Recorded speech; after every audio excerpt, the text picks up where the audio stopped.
Olá, meus queridos irmãos e irmãs que estão nos assistindo em mais esse momento de estudo bíblico. Eu sou o estudante Richarles Andrade Chuamba, estive convosco no culto deste final de semana, nessa que é a 19ª semana do período após Pentecostes, que nós vimos textos como a formação da mulher, Jesus também falando sobre o divórcio. São textos que nos acompanham ao longo dessa semana, além de Hebreus, um texto bonito de Hebreus que fala sobre a diferença dos seres humanos, dos anjos, da obra de Jesus também se diferencia da obra dos anjos, enfim. São textos muito belos que nos acompanham nessa semana. Mas nosso momento devocional de hoje, nosso momento de estudo bíblico, será sobre Isaías 63.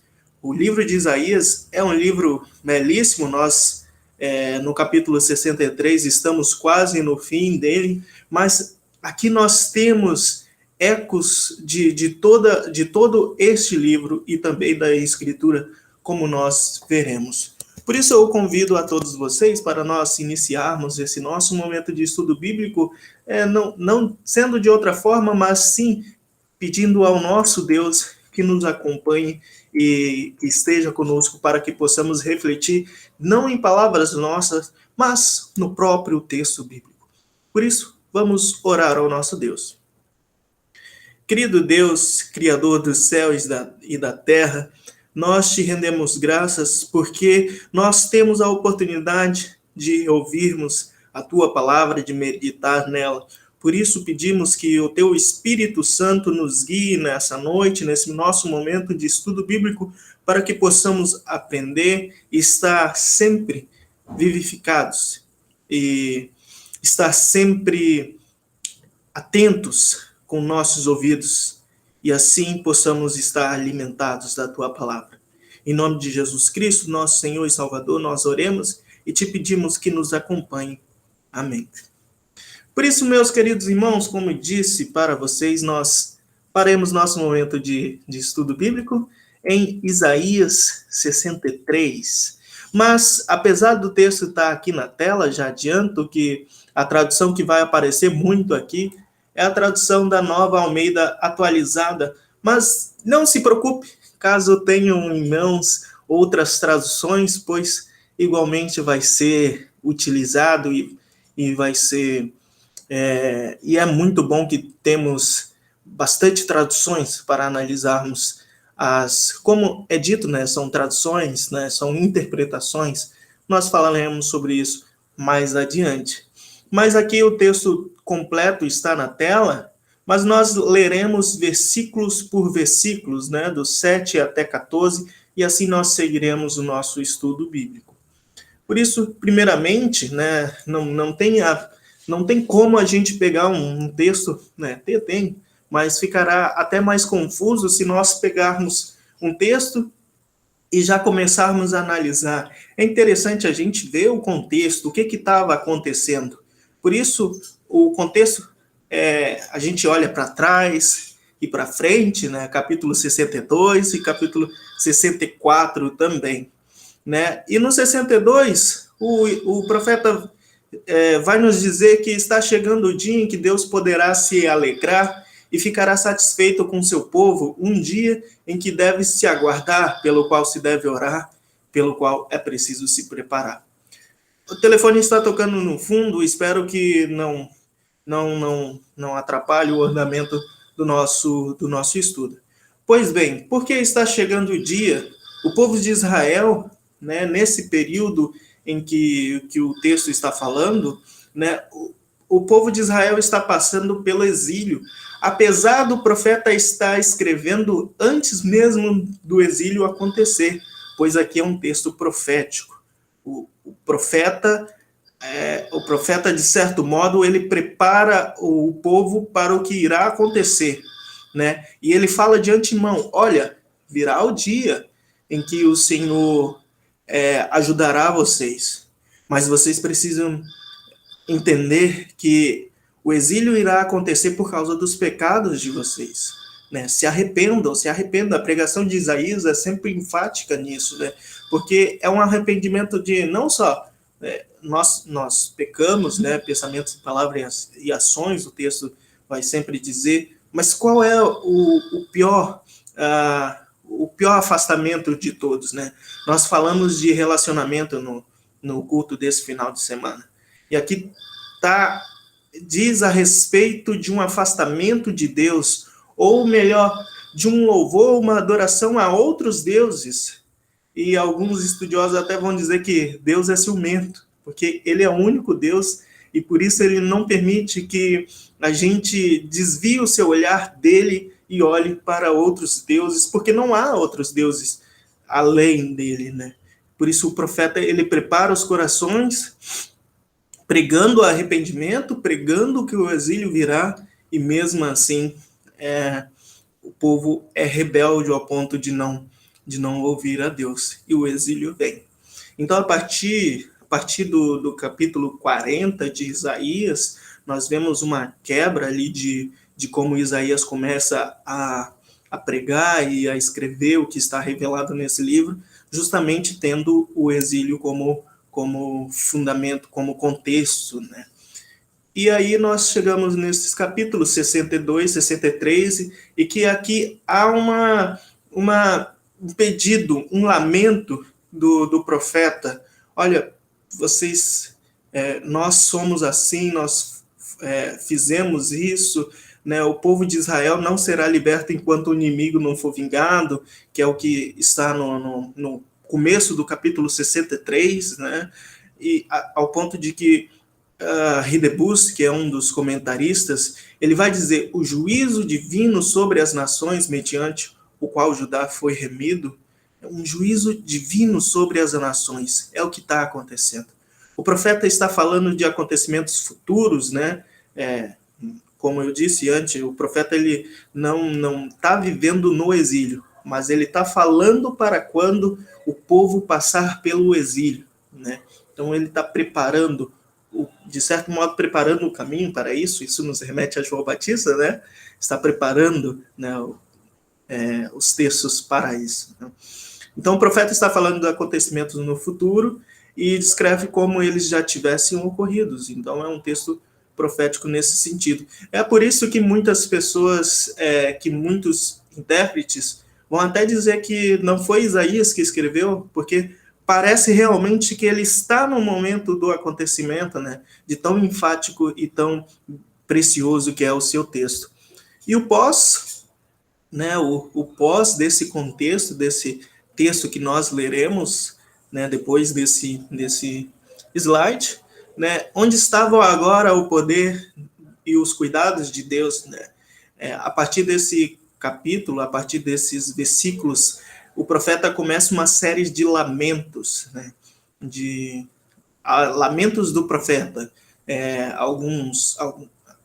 Alguns textos vão iniciar com esse título, né? Aqui inicia os lamentos, né?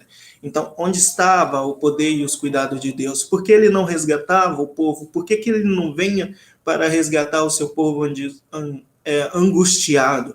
Seria esse um Deus impassível, né? E o profeta, ao ponto que o profeta ora para Deus: não te enfureça tantos, ó Deus, nem perpetuamente lembre das nossas iniquidades. Olha para nós te pedimos, nós somos o teu povo.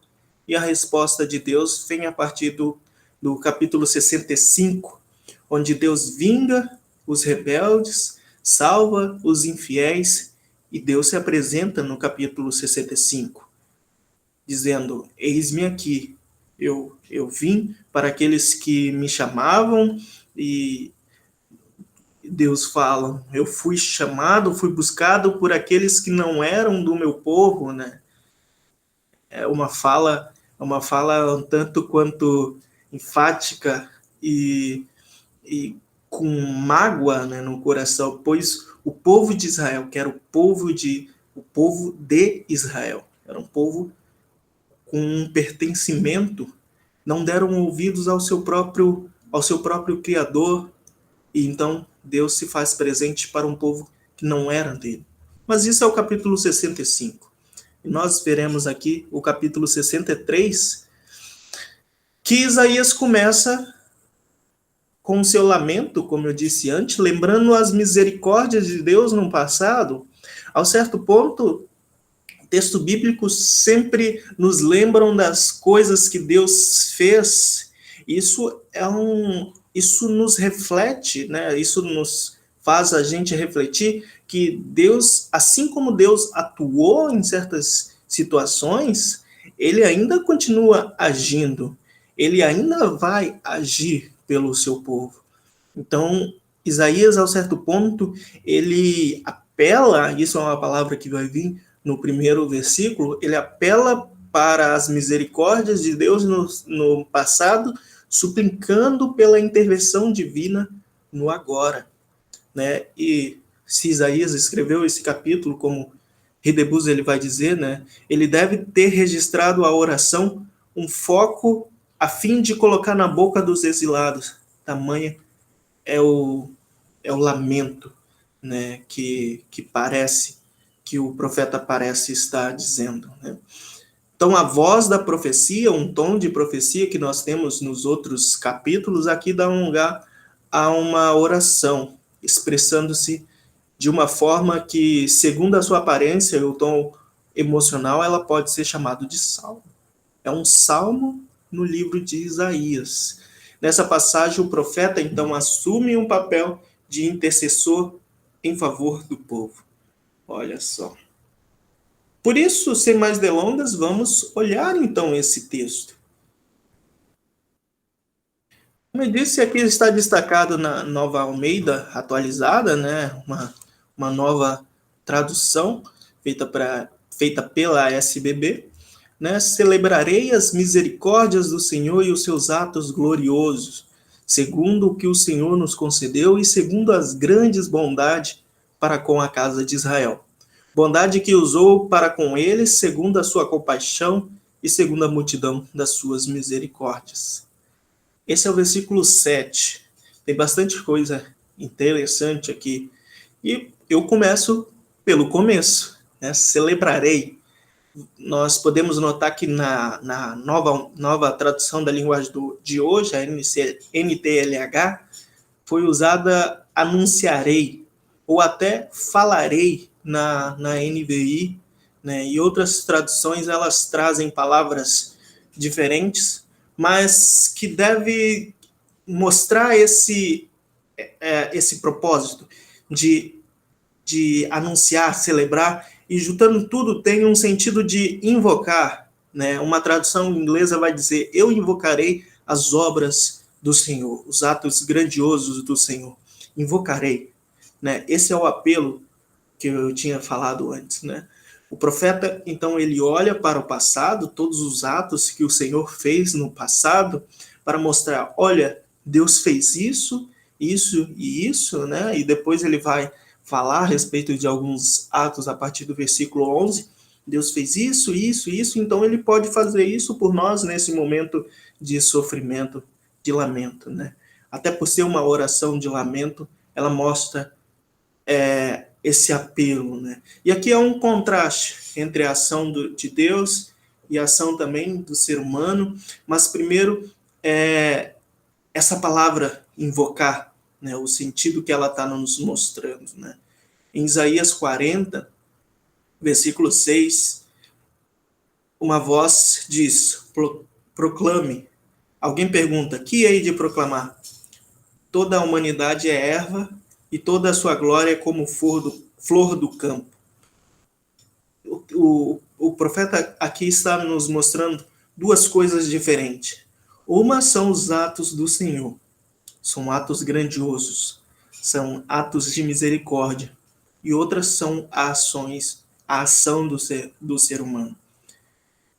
Esse é um paralelo interessante e importante, porque se nós falamos que esse texto ele lembra muito um salmo, um salmista ele sempre tem em mente uns salmos, geralmente ele começa com uma glorificação, né? Uma doxologia, né? Deem graças ao Senhor porque Ele é bom e as suas misericórdias duram para sempre, né? No Salmo 100, né? É assim, mostrando em primeira mão que Deus fez isso e aquilo, e quem está orando isso, tem em mente o contrário. Se Deus é assim, nós somos assados, né? Se Deus é assim, nós somos de outro modo. Por isso que nós devemos apelar para Ele, porque nós não conseguimos fazer o que Deus faz, né? Por isso a intervenção divina, né, é preciso nesse momento de sofrimento, né? Aqui é como eu disse antes, o contexto é o exílio, né? Mas nós podemos apelar para Deus. Isso é uma coisa interessante que o profeta mostra em qualquer tempo de sofrimento, em qualquer angústia, pois ele tem tamanho poder e misericórdia para fazer isso sempre, para intervir sempre, não importa qual a dificuldade da nossa vida, né? Por isso, o texto de Isaías 55, que aqui também está destacado, versículo 3, né? Lá é um contexto de servo do Senhor, e nós vamos falar sobre isso adiante, né? Mas deem ouvidos e venham a mim, escutem e vocês viverão. Por quê? Porque farei uma aliança eterna com vocês, que consiste nas fiéis misericórdias prometidas a Davi. O que foi prometido a Davi é uma das promessas mais belas e que foram cumpridas em Jesus Cristo. Nós veremos isso também mais adiante, e eu chamo a atenção para o que virá mais adiante para dar mais uma, né, as cenas do próximo capítulo, né? Aguarde, pois virá. Aqui nós também temos um comentário a respeito desse finalzinho que fala sobre as bondades que usou para com eles, segundo a compaixão e segundo as multidões das suas misericórdias, finais do versículo 7, onde esse comentarista chamado Riderbus, ele vai dizer que dessa forma ele se refere às benignidades do Senhor, né, as coisas boas, os pensamentos, as palavras e atos de bondade que o Senhor teve, falou e fez, e também podemos falar no futuro, e fará, né? Tudo isso, quem faz a oração quer celebrar, né? Invocar, mencionar com louvor, segundo tudo que o Senhor nos concedeu. Por isso que isso nos lembra um salmo, né? O salmista muitas vezes quer também louvar, celebrar, antes de falar algo, antes de fazer um pedido. O salmista sempre celebra as misericórdias do Senhor, então por isso que esse texto aqui nos lembra muito um salmo. Dando a entender os dias de antanho, especialmente por ocasião do Êxodo, né, os dias complicados que o Senhor interveio. Ele deseja relatar a grande bondade para com a casa de Israel. Isso eles descrevem mais particularmente como tendo sido expressa por Deus segundo as suas misericórdias e segundo a multidão das suas benignidades ou suas bondades. Versículo 8, porque ele dizia, certamente eles são o meu povo, filhos que nunca me trairão, ele se tornou o salvador deles. Aqui eu trago três destaques. Primeiro, que é o motivo para as coisas boas descritas no versículo anterior, né? As misericórdias, as bondades, tudo mais o que o Senhor tem feito, tem um motivo. Meu povo. O Senhor chama Israel de meu povo e caminha com eles durante todas as aflições e sofrimento. Segundo, parece uma ingenuidade, né? Ao primeiro olhar. Certamente eles são o meu povo, filhos que nunca me trairão, mas como assim? Né? E aqui eu trago um texto, né? Um contexto de idolatria. Alguns capítulos anteriores, o próprio Isaías vai dizer, contra quem vocês estão zombando? Contra quem estão encarando a boca e mostrando a língua? Por acaso vocês não são filhos da transgressão, descendência da falsidade? Né? Por isso que parece uma ingenuidade saindo da boca de Deus, né? Filhos que nunca me trairão, o Senhor não não dar atenção, não é que não dá atenção aos pecados do povo, mas num primeiro olhar nos parece que ele esquece, ou ele quer esquecer que o povo age de uma maneira não perfeita. Mas isso tem um outro sentido também. Isso pode ser visto com um outro sentido. E em terceiro sentido, né, um terceiro aspecto aqui destacado, a aliança já descrita tem um significado. Yahweh, o Senhor, ele é Salvador. Deus se tornou Salvador deles.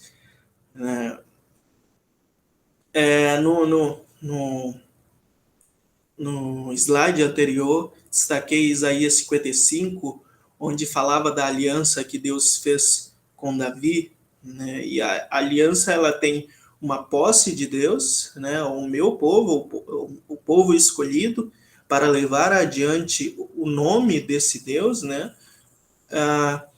Ela tem também um significado, um motivo, né? Que é amor e a misericórdia, e ela também tem uma relação divina muito forte, ser salvação, ser o Salvador, né? E um texto propriamente que nos fala sobre a aliança, para mostrar como essa aliança ela tem um sentido muito forte, que é quando Abraão, lá em Gênesis 21, né, por esse tempo, o texto vai dizer, né, por esse tempo, Abimeleque e Ficol, comandante do seu exército, disseram a Abraão: Deus está com você em tudo o que você faz. Portanto, aqui neste lugar, jure por Deus que você não enganará a mim, nem a meu filho, nem a meu neto, e que tratará a mim e a terra em que você está morando com a mesma bondade que eu tratei você. Abraão respondeu: eu juro. Uma aliança, né, um pacto, é uma coisa muito séria. Ambos selam essa aliança com um compromisso de não trair o outro. E Deus faz uma aliança com o povo de Israel. Né? E quem segue nessa aliança fiel? Quem permanece justo? Timóteo vai dizer: se somos infiéis, ele permanece fiel, pois de maneira nenhuma pode negar a si mesmo. Deus ele não muda de ideia quanto à aliança que fez com Abraão, com Isaac, Jacó e todos os patriarcas. Ele não muda de ideia, ele segue. Apesar de que o povo ele trai, ele quebra essa aliança quando ele se volta a outros deuses, quando o povo começa a idolatrar deuses falsos, ou mesmo as coisas de Deus. Basta lembrar de que quando Deus faz uma serpente de bronze no deserto para salvar o povo daquilo que estava acontecendo ali no deserto, né, de dores e alguns sofrimentos que estavam acontecendo ali. Quando Deus faz a serpente de bronze, né, e fala só de olhar para a serpente, enfim, vocês serão curados, aquilo acontece da forma que Deus falou. Mas tempos depois, esse mesmo povo começa a achar que a salvação estava na serpente, mas a salvação estava na palavra de Deus. E eles começam a adorar a serpente de bronze. Né? Então, vê a questão direta que aonde está a salvação? Na palavra? Nos objetos? Não, a salvação está na palavra. Se nós devemos adorar a Deus e não as suas coisas criadas, né? Que tem uma relação com o primeiro mandamento, né? Adorarás a mim, né? Eu sou o Senhor teu Deus, né? E só existe eu, né? Só existe a minha palavra como perfeita e salvadora, né? Por outro lado, e é sempre interessante olhar o outro lado, né? Se nós temos isso como marca, né, a infidelidade, Deus é fiel, né? Deus é fiel, né? E ele não quebra a sua promessa. Mas ele se faz salvador. Então, aqui, em certo ponto, nós afinilamos isso, né? Certamente eles são o meu povo, filhos que nunca me trairão, né? E aqui nós olhamos para Jesus, aquele que é povo, pois nele todos os pecados foram perdoados. Ele se tornou Salvador. Por isso nós olhamos para o próximo versículo, que vai falar sobre o anjo do Senhor. Em toda a sua angústia, em toda a angústia deles, ele também se angustiava. E o pai sofre juntamente com o seu filho. E o anjo da sua presença o salvou. Por seu amor e por sua compaixão, ele mesmo os remiu, os tomou e os conduziu todos os dias da antiguidade. Antes eu tinha dito sobre as traduções, né? O original é o hebraico, né? Majoritariamente, e nós fazemos uma tradução, e a certo ponto também há uma interpretação, né, do texto. E é por isso que é interessante a gente olhar o máximo de tradução, para olhar qual é o melhor caminho que nós podemos entender o texto original. E é por isso que aqui eu coloquei na tela três traduções possíveis, né? A NTLH ela vai dizer... E aí eu vou, para encurtar o caminho, eu vou pegar só o que está destacado aí de amarelo. O anjo da sua presença o salvou, como nós lemos. E NTLH, quem o salvou foi ele mesmo, não um anjo qualquer, ou qualquer outro mensageiro, no caso. E aqui nós já temos uma certa interpretação, porque realmente quem o profeta está destacando que salvou, que nos salvou, né, que salvou o povo de Israel, quem tem esse poder para salvar é o próprio Deus. Por isso não poderia ser qualquer outro anjo, por isso não poderia ser um profeta apenas, né? Muitos olham Jesus como um profeta, como um curandeiro, como apenas um homem que conseguiu alcançar a perfeição. Não, Jesus não é isso. Jesus é Deus, porque quem poderia nos salvar era o próprio Deus. E por isso que é interessante que João, no seu evangelho, ele vai começar o evangelho falando da palavra, né? Ao que João, no capítulo 1, ele começa, no princípio era o verbo, e o verbo estava com Deus, o verbo era Deus. A palavra do Senhor é que salva. A palavra do Senhor, o mensageiro, o anjo do Senhor.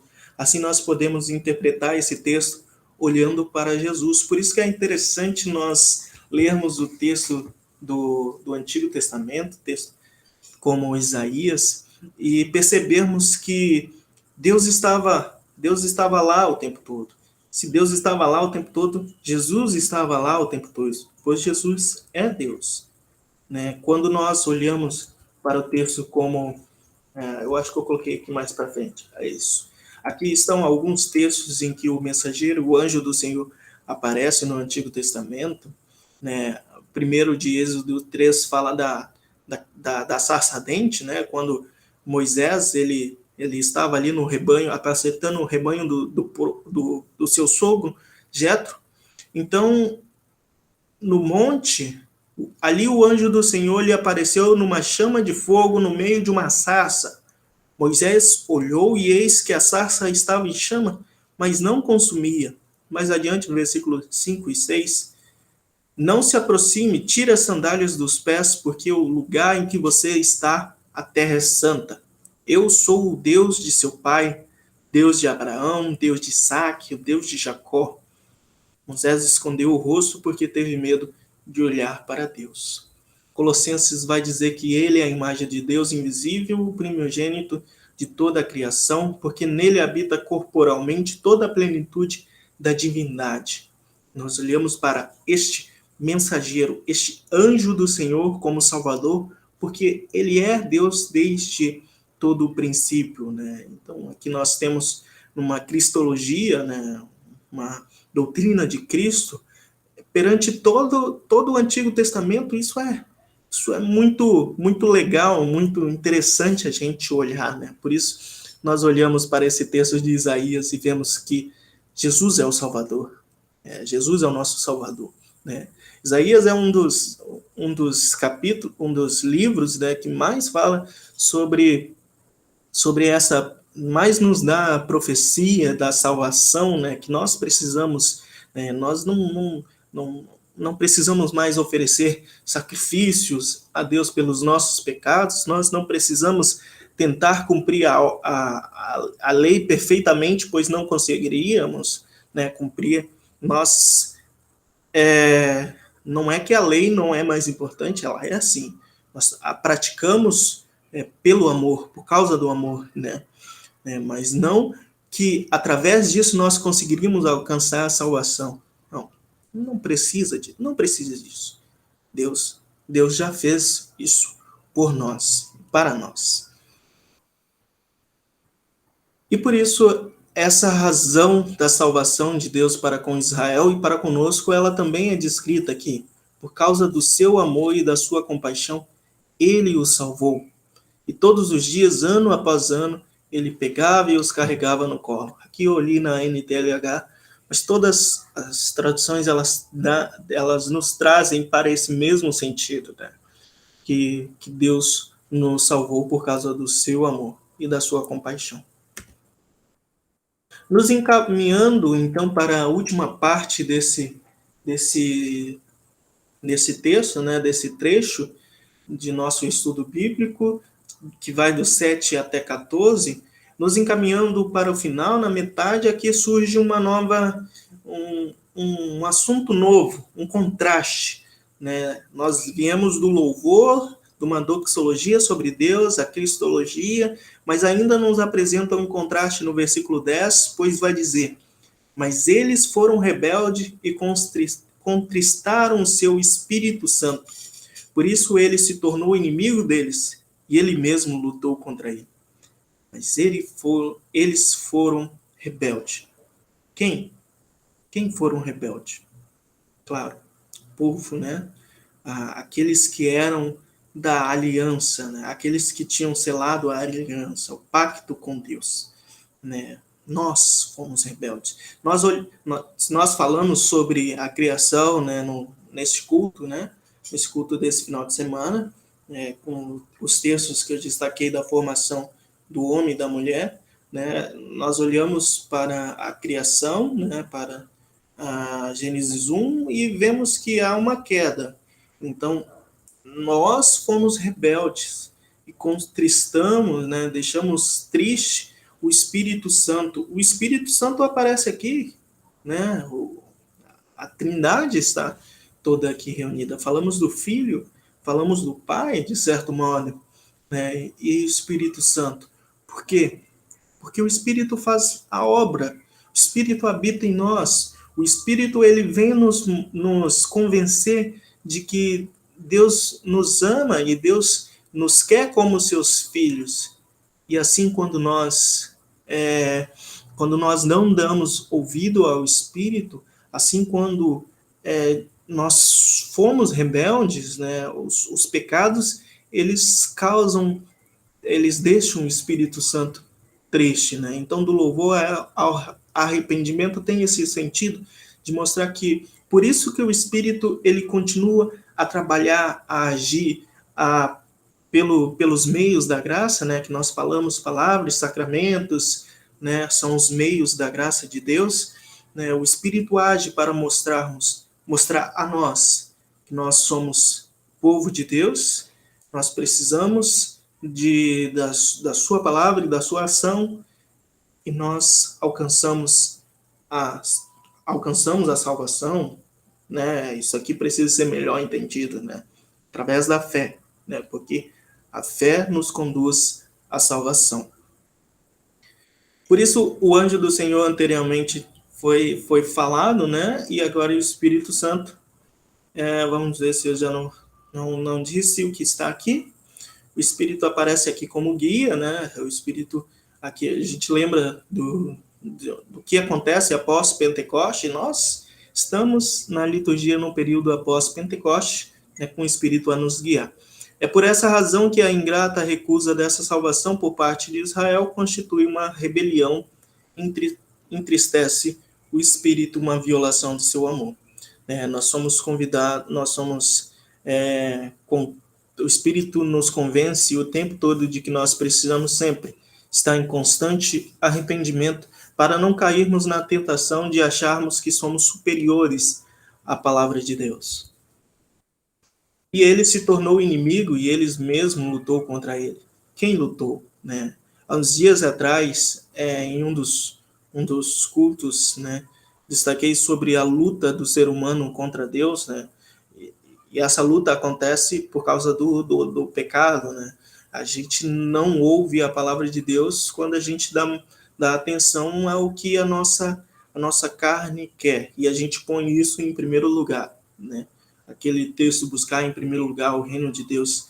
Não que a gente não deva, a gente deva pegar todas as nossas coisas, vender e morar no monte, porque ali habita Deus. Não nesse sentido. Mas que não colocamos à frente, à frente de Deus, as nossas paixões, E nós devemos lutar contra essas tentações, pedir a Deus que tenhamos força para isso. Por isso, quando nós lutamos contra Deus, ele luta de volta. E aqui é aquele ponto do pecado, O pecado nos leva à condenação. Isso nos chama ao arrependimento e sempre. E alguns comentaristas até vão dizer que esse lutar contra Deus, isso acontece principalmente, e aqui o profeta ele está falando principalmente do tempo que o povo de Israel passou pelo deserto. Então tem vários momentos ali que a gente vê que o povo de Israel ele se revolta contra Deus. Quando eles estavam com fome, eles começam a reclamar, você nos trouxe aqui para morrer de fome. Então ele traz à tona essa memória, do povo sendo infiel. Também é uma maneira de nos lembrar que nós somos rebeldes, que nós precisamos de Deus. Então a gente precisa ter em mente isso, para não se agarrar em nós mesmos, mas se agarrar naquele que é Salvador, naquele que é salvação. E nessa última parte do texto, então o povo se lembrou dos dias antigos e lembrou de Moisés e disse, E disse vai vir no próximo capítulo. Eu destaquei aqui apenas a palavra povo, por essa eleição de Deus, Deus chama a gente de seu povo, de meu povo, no caso, povo de Deus, chama Israel de meu povo, mesmo com todas as suas imperfeições. Isso é uma mensagem maravilhosa, isso é muito bom, porque mostra que os méritos dessa eleição não estão em nós, mas está em Deus, e nós somos convidados a relacionar com esse Deus amoroso, Deus nos chama a se relacionar com Ele. Opa! O alarme tocou aqui, mas não para eu parar de falar, ou talvez sim, Mas vamos se aproximando perto do fim desse nosso estudo bíblico. Espero que esteja sendo um momento de enriquecimento para todos nós, Refletir no texto bíblico é sempre muito bom, e sempre muito gostoso. A gente tem esse privilégio de ter o estudo bíblico, mesmo remoto, mesmo dessa forma. E por isso, aqueles que têm as suas perguntas, que têm as suas... eu relembro, que esse nosso momento está já gravado, está pré-gravado, por isso nós não estamos ao vivo, e pedimos a Deus que em breve nós possamos novamente retornar aos nossos momentos de comunhão no templo, nas casas, enfim. Mas É claro que, mesmo sendo remoto, isso não tira a oportunidade da gente tirar as dúvidas. Por isso, se houver qualquer dúvida, podem entrar em contato comigo, com o pastor, com quem mais de nós aqui do seminário que estiver auxiliando, que acredito que nós estaremos em prontidão para responder, mesmo não sabendo as respostas sempre, mas procuraremos responder sim, claramente. Então, essa parte, né, o povo se lembrou dos dias antigos e disse: onde está aquele que tirou o seu povo do mar, junto do seu pastor do rebanho? Onde está o que pôs nele o seu Espírito Santo? Aquele que faz com que o seu braço glorioso estivesse à mão direita de Moisés? Onde está aquele que dividiu as águas diante deles, adquirindo para si um nome eterno? Aquele que os guiou pelo abismo, como um cavalo pelo deserto, de modo que nunca tropeçaram. Aqui começa o lamento, né, do profeta que vai mais além até o final desse capítulo 64. Desculpa, capítulo 63 e vai até o capítulo 64, onde ele inicia uma oração, então, a partir disso. E aqui iniciam os lamentos, que nos traz alguns reflexos interessantes. Primeiro, onde está aquele que? A quem ele está se referindo, né? E pelo conjunto da obra, né, pelas coisas que estão sendo destacadas aqui, é claro que ele está falando do Senhor, né? O Senhor é aquele que fez todas essas coisas, como ele iniciou dizendo lá no versículo 7, lembra daquele apelo, né, às misericórdias do Senhor? Então, durante todo esse texto, ele vem trazendo aspectos de tudo que o Senhor fez, a sua aliança. O Senhor é salvador, o Senhor é misericordioso e bondoso. Então, com tudo isso, tendo tudo isso em mente, né? Onde está este que fez isso, né? E por quê? Por causa dos sofrimentos do povo, né? Por causa daquilo que nós estamos passando. Então, mesmo nós, nesse tempo de pandemia, de Covid, ou com outros sofrimentos, nós poderíamos nos questionar: onde está aquele que, né? Onde está aquele que fez isso e isso, né? As misericórdias do Senhor. E a resposta de Deus também está no texto bíblico, né? Estou aqui, Deus diz, no capítulo 65, né? Versículo 1, ele vai dizer: fui buscado pelos que não perguntavam por mim, fui achado por aqueles que não me buscavam. A um povo que não se chamava pelo meu nome, eu disse: eis-me aqui, eis-me aqui.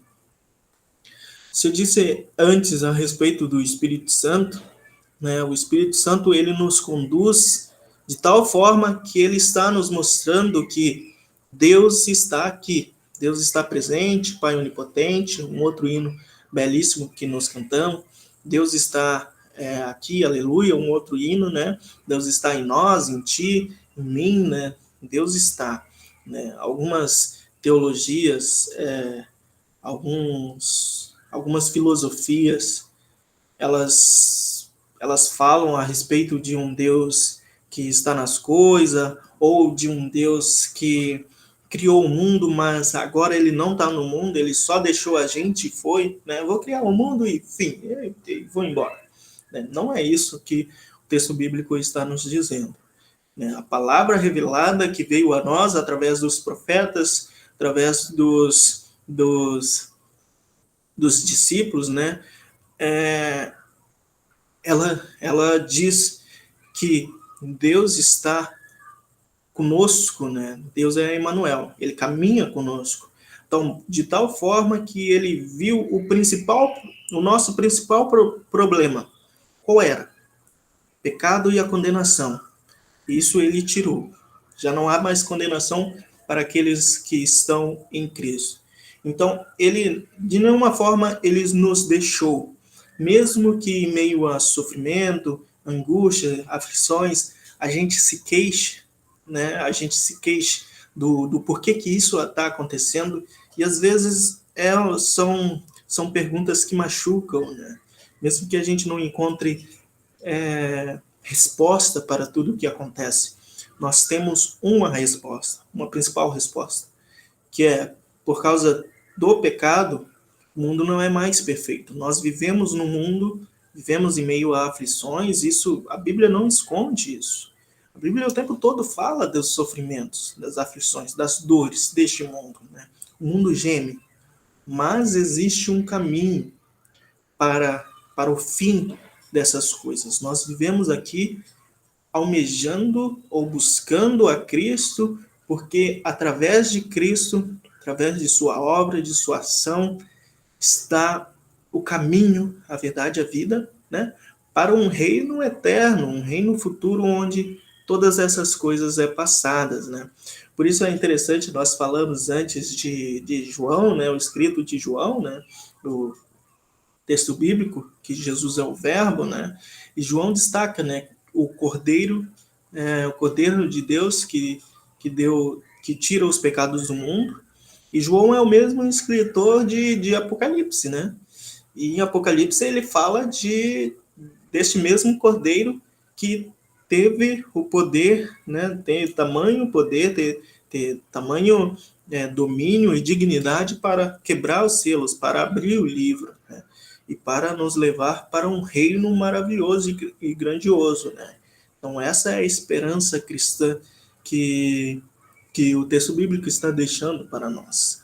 Este é aquele que fez isso, que faz e continuará fazendo por todos os seus filhos, e é esse a quem nós podemos buscar, podemos pedir e orar, esse que chama a gente a se relacionar com ele, né? Então, que temos um grande caminho consolador para nós.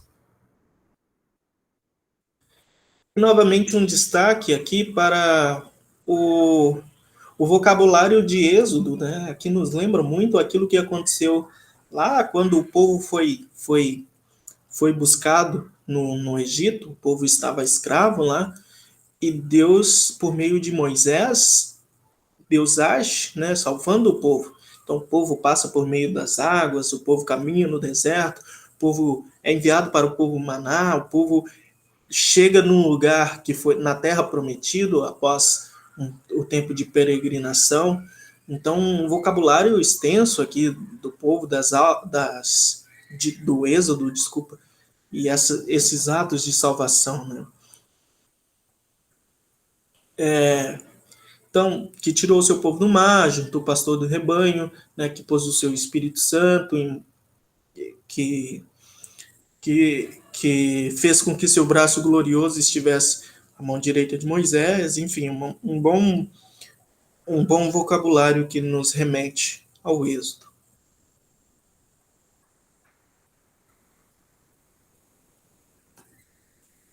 Ok, então chegando ao último versículo, né, vamos ver aqui quanto tempo de...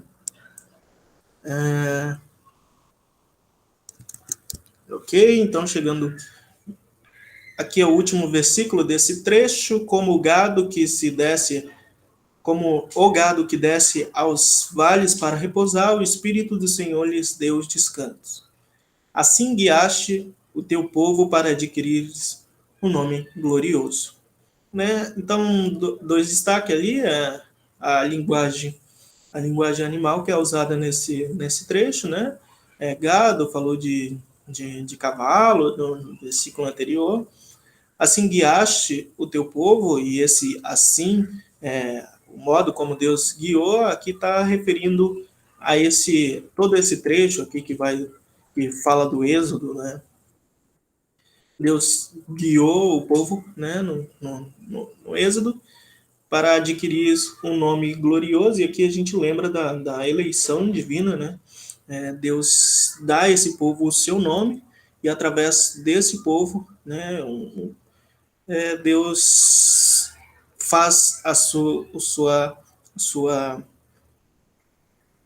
a sua rota para a salvação, né? A gente lembra que há um afunilamento, né, de Adão e Eva, né? Aí aumenta Israel, né? E tudo isso vai se afinilando, né? Até chegar no remetente, né? Até chegar no último, é, no, no, no último remanescente, que é Jesus Cristo, né? E a partir de Jesus Cristo, então isso vai aumentando, né? Os discípulos, né? Todos aqueles do dia de Pentecostes, e agora nós também fomos acolhidos na palavra de Deus. Por isso, novamente, a, a imagem de Israel ser um povo de Deus que leva adiante o nome de Deus.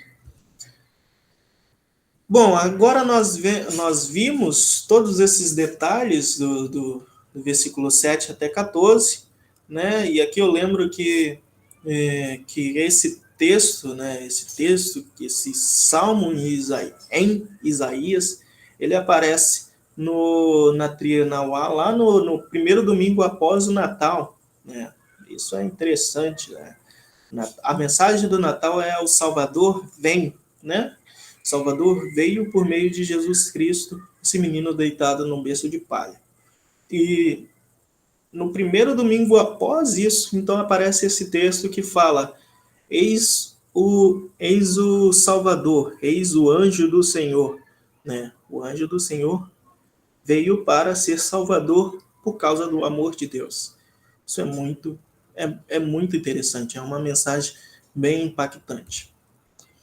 Por isso, nós vamos encerrando esse nosso momento de estudo bíblico, olhando para a bondade do Senhor, o seu servo. Eu falei rapidamente que nós falaríamos do servo do Senhor. Pois bem, o servo do Senhor é uma temática do livro de Isaías, e principalmente no capítulo 53, ele fala desse servo, né, que teve que sofrer muito por um motivo, por um propósito, com um propósito, né? E certamente, em um dos trechos, né, que é o versículo 4 e 5, ele vai dizer: certamente ele tomou sobre si as nossas enfermidades, as nossas dores levou sobre si, e nós o considerávamos como aflito, ferido de Deus e oprimido, mas ele foi transpassado por causa das nossas transgressões, esmagado por causa das nossas iniquidades.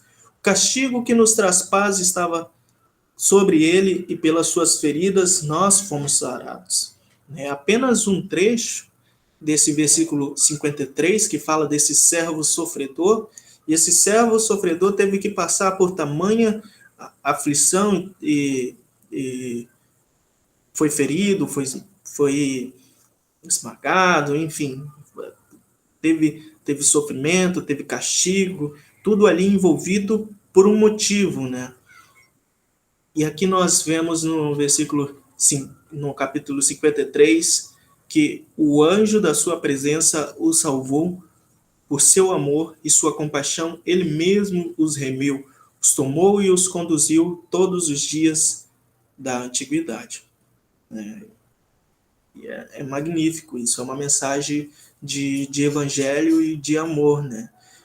Ele nos salvou das nossas transgressões e iniquidades, por isso nós não precisamos estar aflitos com uma condenação, por isso nós podemos ter certeza de que Deus perdoa os nossos pecados, as nossas imperfeições, né? Deus nos aceita mesmo sendo pecadores, e Ele nos chama de santos por causa do seu amor, da sua compaixão. Ele nos remiu, né? Abrindo parênteses rápido, né? Eu não sei se eu vou conseguir fechar esse parênteses rápido, mas aqui não está falando de que nós não devemos olhar mais para a lei, e por ser pecador nós simplesmente aceitamos nosso estágio, nossa estágio não, nós aceitamos ser pecadores e continuamos pecando, né? A mensagem de Paulo vai falar, né? Que diremos, pois, né? Não é isso, né? Vai e não peques mais, né? E por isso o texto sempre nos chama ao arrependimento. mas que há salvação e há perdão para os nossos pecados e não há mais condenação. Esse é o resumo, é a mensagem de amor e de esperança que temos aqui. É isso aí, então. Nós chegamos ao final desse momento de estudo bíblico. Espero que eu tenha conseguido conduzir ele da melhor forma para todos vocês, né? Fica aí minha mensagem não, mas meu agradecimento por ter a oportunidade de falar, de conduzir, né? Encaminhando então para a formatura aqui do Seminário Concórdia. Então, é sempre uma oportunidade de aprender, né, de refletir no texto bíblico. Isso é uma oportunidade grandiosa. Por isso, fica o meu agradecimento e encerro esse nosso momento, então, orando ao nosso Deus.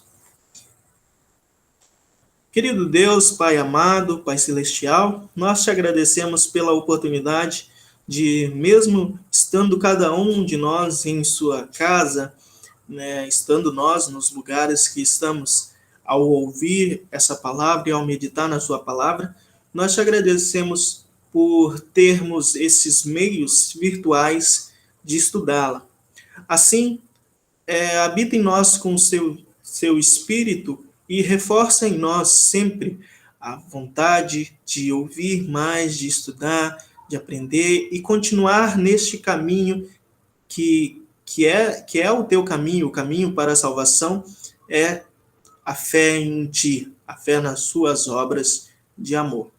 Assim, Pai, nos abençoe e esteja conosco em cada passo que dar, pois temos por certeza, e assim diz nas Escrituras Sagradas, que és o Deus Emanuel, o Deus que está junto conosco. Por isso nós oramos e agradecemos em nome de Jesus Cristo, nosso Senhor e Salvador. Amém. Que Deus vos abençoe ricamente e que nós possamos, então, num futuro próximo, nos reunir novamente e poder, então, quem sabe, nos abraçar, conhecer, conversar, né, e um caminho, um dia sem essas restrições. Assim, me despeço de vocês, né, com um grande agradecimento novamente. Abração!